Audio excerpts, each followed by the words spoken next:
I was spending the weekend alone at my cabin-style house on the edge of town. It wasn't isolated in the middle of nowhere. There were other houses around, but they were spaced out enough that you could go days without seeing anyone around.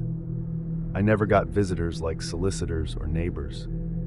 The houses in this neighborhood were the kind people drove past without even thinking about it, because unless you looked intently, you probably just saw an endless forest of trees. It was winter right after a heavy snowfall, so everything felt quieter than usual. A thick blanket of snow covered the whole area, and the woods behind my house looked deeper and darker than they usually did. I didn't mind being alone out there for the most part.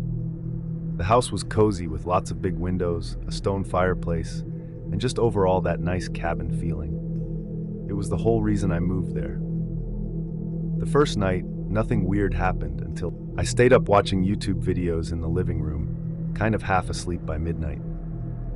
After a while, I turned off the TV and headed to my room. It was a one-story home, so my bedroom sat right at the end of the hallway. The thing about the bedroom is that it matched the rest of the home, having these massive floor-to-ceiling windows along the wall and even a sliding glass door that opened toward the woods. Because the home was in a private location with just the woods on all sides and no close neighbors, it made sense, I guess. But it did feel strange sometimes. Even just seeing my reflection in the glass at night would startle me, thinking someone was standing out there. But this night was different. As I turned off the lights and crawled into bed, I heard something. This soft cracking sound coming from outside, not like an animal or the typical forest noise. This was louder, like someone stepping on a thick branch. A couple seconds later, it happened again. I sat up and looked toward the large window. Because the lights were off in my room, I could see outside through the glass pretty well. I stared for maybe 30 seconds before something moved in the solid darkness between the tall pine trees. Not a shape I could describe, just a quick shift of a shadow between two trees, like someone leaned out of view or leaned into view. I couldn't tell. Everything was still after that. After minutes of waiting and staring out there, feeling nerves building up in me, I started to think I might have just imagined it, like my eyes were just seeing shapes in the dark. But I didn't move for a long time. Eventually, though, I got up and double-checked the sliding door was locked, then got back in bed. After that, it took me forever to fall asleep. Every 30 seconds, I felt like I had to open my eyes and look out the window again. But every time I saw nothing. The next day was strange. Nothing outright happened, but everything felt off in a way I couldn't explain. I'd constantly get that subtle, uneasy feeling like someone was standing just out of sight, staring in. I kept glancing at whatever window was behind me, half expecting to see eyes looking in. I never did, but the feeling didn't go away. As it got later and became dark again, snow began coming down again, which eased my senses a bit. I think it made it even more unlikely anyone would be outside lurking around when it was cold and snowy. So I tried not to overthink. Around 10, I was watching TV in the living room, wrapped up in a blanket by the fireplace. The glow of the TV screen lit up most of the house, so I didn't even realize how dark it was inside until I left the couch to get a soda.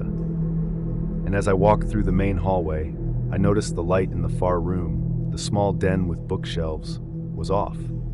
I could have sworn I left it on earlier. I usually always kept it on because it provided a nice ambient light, so the house didn't feel like a shadowy cave.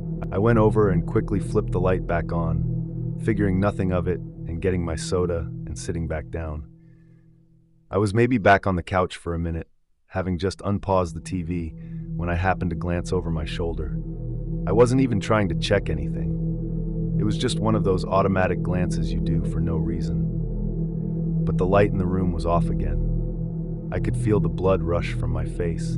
I stood up and walked down the hallway just enough to see the switch from where I was standing. The switch was in the off position, physically flipped down. I just stared at it. Someone was in that room, and it was like they were trying to lure me in there. I started to back away. My phone was charging on the nightstand in my room, and my car keys were by the front door. I knew I needed to get both and leave immediately. I quietly moved to the other hallway and into my bedroom. Grabbing my phone, but not before seeing something shift behind the glass. I looked up, and at first, all I saw were faint footprints going through the snow behind the window until it led my eyes to a large figure. A man standing just a couple feet behind the window. He was entirely covered by the dark, but I knew he was looking in at me. I sprinted back down the hall toward the front door, getting my keys and hearing not one but two sets of footsteps on the other side of the house. I opened the door and ran to the side driveway where my car was. As soon as I got in, I saw that same figure come barreling around the house and running toward my car.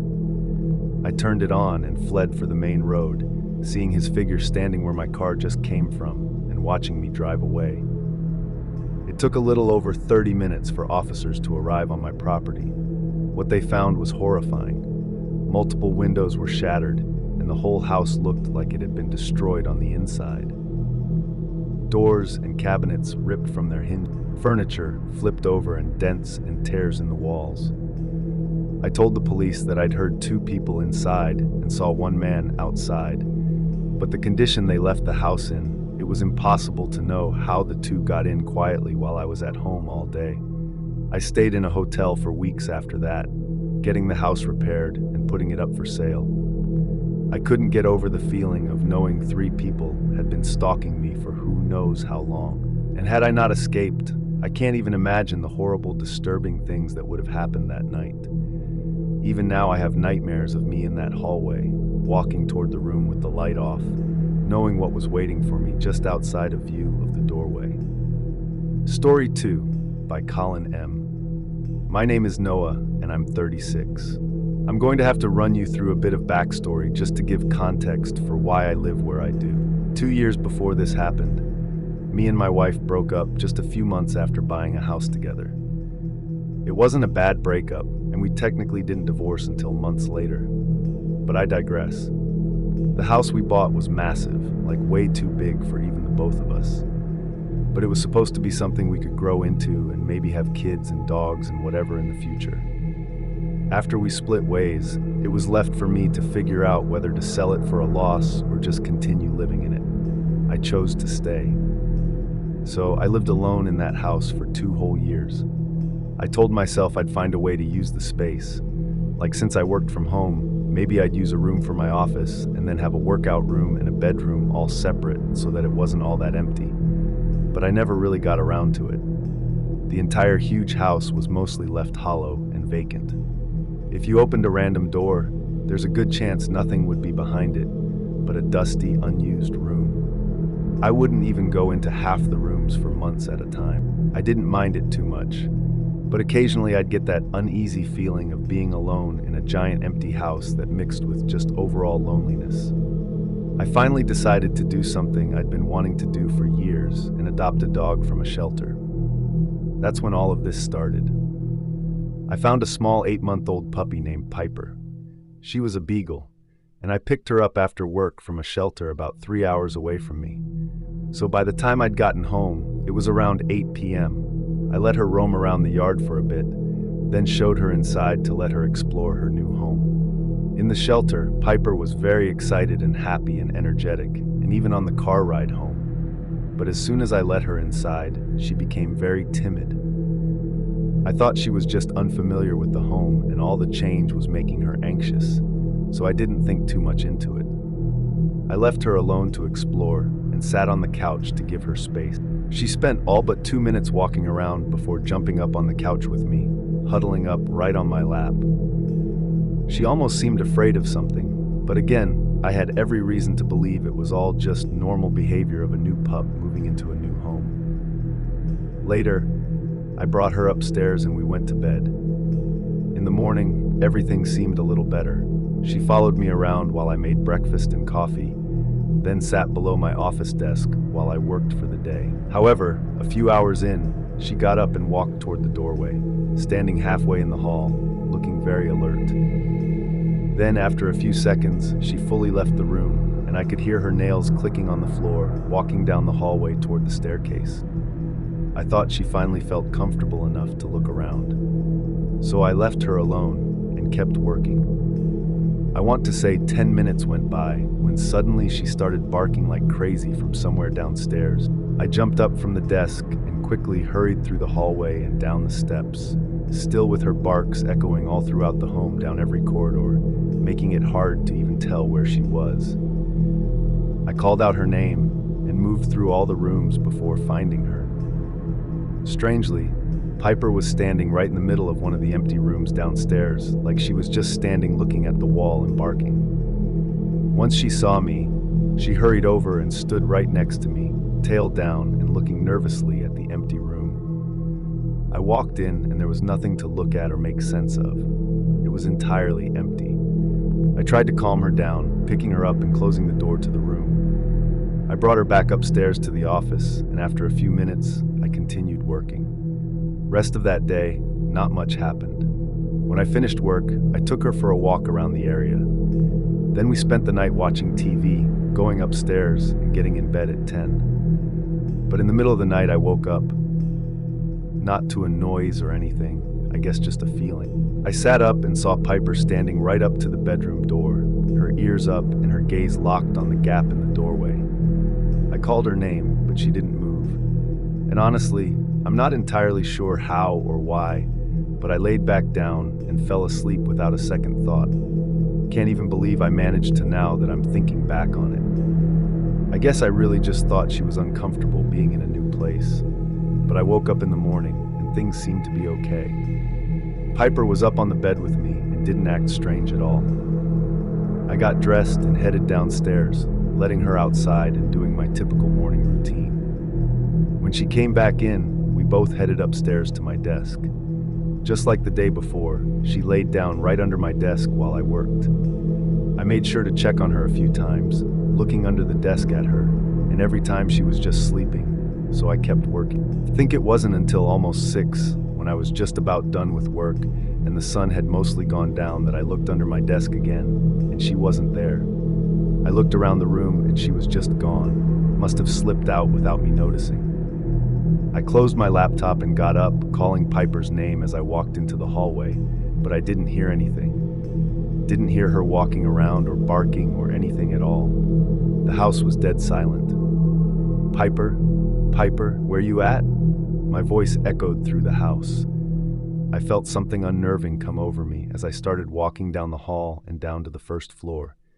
There were no signs of her. It was so quiet I could hear my own heart beating. I walked down the next hallway leading to the room I found her in yesterday. As I got closer, I noticed the door wasn't fully closed. It was cracked open, which I was sure I hadn't left it like that. I pushed it further open. Piper was sitting in the far corner of the room, shivering and facing the doorway I was in. She looked terrified, like something else was in the house with us. It gave me a sense to turn around before approaching her. And when I checked behind me, I barely caught a glimpse of someone peering down the hallway back by the stairs. I quickly backed into the room and slammed the door, locking it and moving toward Piper. A few seconds later, quiet footsteps started coming down the hallway. He came right up to the other side of the door. Piper began quietly whimpering, still huddled in the corner, staring at the door. I was honestly too scared to even move. I just stood there in the middle of the room, waiting for something to happen. The person behind the door didn't move either for a while before they started quietly walking back down the hallway. It was almost terrifying how confident it felt they were not running or anything. It felt like they weren't fazed by anything going on, or that this was exactly what they wanted. Which made me wonder what it was exactly they were here for. I didn't hear anything after that. I think I stayed in that room with Piper for 30 minutes. I just couldn't get myself to move. When I eventually opened the door, I looked down the unlit hallway, and all the way at the end, I could see the front door was wide open, hoping it meant whoever that was gone. I ran back upstairs to get my phone and call the cops. While I was up there, I noticed several open doors that again I had always kept closed. As soon as I got my phone, I ran back down to Piper and held up inside that room until police made it. They searched not only inside, but also several acres around the house, but found nothing. No signs of the intruder still being around. However, they did find signs of him having been in my home. In one of the rooms upstairs, the one right next to my office, there were a bunch of random items suggesting that someone had been living there, maybe for months. And worse yet, it seemed like the person had likely been spending the days sleeping in the closet, so I wouldn't notice or hear them, and would then come out at night to leave and re-enter the home or to hang around inside the house. Of course, bringing Piper into my home, she could probably sense someone else was inside with us. Makes me think of when I woke up in the middle of the night, finding Piper staring at the door. He could have been walking around right outside the bedroom. And as for the room she was barking at the wall or ceiling in, it was the room directly below the one the person was using as their hideout. She might have heard them move around up there or something. After it was all said and done, this event was enough to get me to finally sell the house and move into something smaller. Bringing Piper with, of course. She's absolutely the best companion I ever could have asked for. And since moving, she's been just as happy and excited as she was when I found her at the shelter, and hasn't been anxious in the slightest. I still worry about the person not being found, though, and would come back. I know it's unlikely, but I think I'll never really forget about it. Story 3 by Terrence B. I was 18, still living with my parents, but because I was old enough, they could leave me home alone without it being a problem. This was one of the times where my parents were gone for, I think, a couple of days. Our home wasn't anything special, really, just a typical neighborhood home in the suburbs. And as far as these sort of days go, I usually just sat around the house and watched TV or played video games. I didn't have my own car, so unless I felt like walking 30 minutes for some fast food, I had no reason to leave the house. In the morning, I pretty much just stayed in bed for a few hours watching TV, then finally got up to start my day, heading downstairs to the kitchen. Almost as soon as I got downstairs and started making breakfast, my friend sent me a text. I assumed he was just waiting for me to get online, so I finished making breakfast before even checking it. But when I did finally open it, I was a little confused. He said, "Who's the guy outside your house?" I genuinely was caught off guard by that. I responded, "What?" and went to the front window to look, but nobody was out there. No cars, no people, just an empty, quiet neighborhood. My friend's house was directly across from mine, and I didn't see him in the window or anything, so I was confused. After a minute, I decided to just call him, figuring it was some stupid joke he was trying to pull. He was the kind of friend to say stupid stuff like this sometimes to mess with me. But this time, I really didn't see where the joke in it was. He answered and didn't even try to play it as a joke. He was serious, saying he actually saw some guy outside my house that he'd never seen before. And the only reason he even mentioned it was because the guy seemed like he was trying to look into the window. That was super weird, but neither of us could figure out who it was or what he was doing. And with him not there anymore, we kind of just moved on from it and hopped on a Discord call to play video games for a few hours. I only went downstairs once during that time to refill my water, and I did a quick look out the window again, not seeing anyone. We were online until probably 5 or 6 before getting off the call. All I remember was that it was already dark outside, and I realized how much time had passed. I got up and went downstairs. I started making a quick dinner, unsure how I'd spend the rest of my night. Probably just watch TV in my room. But while I was in the kitchen cooking, I saw a shadow move or flicker on the wall in front of me. I immediately turned around. I saw nothing, no movement or anything in the living room that could have moved until I saw the window. I walked up to it and looked out. It was dark and still. I didn't see anyone. The image of someone possibly staring at me from outside gave me chills, though. But I thought I was probably just on edge. I mean, the shadow I saw could have been a car passing by or something. I was sure it was nothing to worry about. I finished making dinner and went upstairs to my room to eat, then laid in bed and watched TV. I was up there for at least an hour, maybe a little more, just zoning out and half watching whatever was on. At some point, as it got later and darker in my room, I realized I hadn't turned on any of the lights upstairs. It was just the TV lighting up my room, and I kept finding my eyes shifting and looking at the crack under the bedroom door, seeing it was completely dark in the hallway outside my room. Usually that would never bother me, but this night it just felt off. Eventually, I paused the show and decided to get up and grab a snack from downstairs, though it was more of an excuse to go around and turn all the lights on as well, and hopefully shake whatever feeling I had. As soon as I opened my bedroom door, though, the feeling grew worse. It felt like the house was too quiet and the hallway was eerily dark. I flicked on the light, seeing it was just an empty hallway, and feeling silly or almost annoyed with myself for being creeped out. I headed downstairs. Before getting a snack, I checked out the windows. This paranoia I was feeling wasn't something I think I'd ever felt before, at least not to this degree. I even left all the lights on downstairs, knowing that I wasn't planning on coming back down before bed, just so I didn't have to think about it being pitch black down there. I started going back upstairs, but on my way up the steps, I paused. I thought I'd heard what sort of sounded like my footsteps resonating through the house, but it didn't quite sound right, and I'd never heard the house echo sounds like that before. I took a few steps down and then back up, and it didn't make the same sound. I stood there unsure for a moment, replaying what I'd heard over and over in my head. I felt my eyes get wider and my heart begin racing before I bolted up the stairs and into my room, locking the door shut and calling the police. I was 99% sure that what I'd heard was someone else's footsteps in the house matching mine, almost like they were mimicking me walking so that I wouldn't hear them coming up behind me. When I was standing on the stairs thinking about it, I realized that was exactly what it sounded like. After the police were on the way, I called my friend asking if he saw anything. He said no, but went to the front window while we were on call, trying to look around. It was a couple minutes later he suddenly said, "Oh shit," and saw some guy leaving out of the window on the side of my house and running into the trees. He said it looked like the same guy he saw before. I couldn't even speak for a minute, terrified of how right I was about my paranoid feeling of not being alone. When police made it, I stood outside with them while they did their whole investigation. My friend also came out and talked to them. It didn't lead to much though, aside from the promise to search for the man and follow up if there's any leads.